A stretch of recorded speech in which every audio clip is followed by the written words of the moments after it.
Happy Friday. இது வந்துட்டு ஒரு 5 இயர்ஸ்க்கு முன்னாடி எடுத்திருந்த கிளிப்பிங்ஸ் ஆகும். அவன் வந்துட்டு ப்ளே ஸ்கூல் படிக்கும்போது பாத பூஜை பண்ண சொல்லியிருந்தாங்க. அப்போ எடுத்தது. இது பார்க்குறதுக்கே ரொம்ப க்யூட்டாக இருந்தது. எவ்வளோ குட்டியாக இருக்க பாருங்களேன். அந்த ஒன்று தான் அது வந்துட்டு இதோட ஆட் பண்ணியிருந்தேன். வீட்டில் வந்துட்டு காலிஃப்ளவரில் வந்து மொட்டை விட ஆரம்பிச்சிருக்கு. எந்த வருஷம் பூக்குன்னு தான் தெரியல. அநேகமாக இது பூக்கும்போது நான் ஊருக்கு போயிடுவேன்னு நினைக்கிறேன். பார்க்கலாம் எப்போ பூக்குது அப்படின்ட்டு.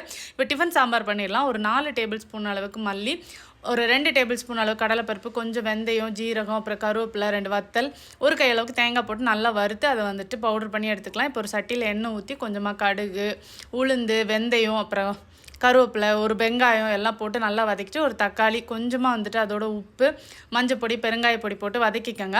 அதுக்கப்புறம் 1 டீஸ்பூன் அளவுக்கு வத்தல் பொடி, 1 டீஸ்பூன் அளவுக்கு மல்லிப்பொடி, கொஞ்சமாக புளி தண்ணி ஊற்றி கொஞ்சம் வந்துட்டு நல்லா கொதிச்சதுக்கு பிறகு அதோட நம்ம வந்து பருப்பு வந்துட்டு கொஞ்சம் வேக வச்சு எடுத்து அதையும் அதில் ஆட் பண்ணி நம்ம பவுடர் பண்ணி வச்சுருந்தோம்ல மசாலா, அதையும் உள்ளே போட்டு ஒரு கொதி வந்ததுக்கு பிறகு மல்லிக்கீரை போட்டு இறக்குனீங்கன்னா சூப்பரான டிஃபன் சாம்பார் ரெடி.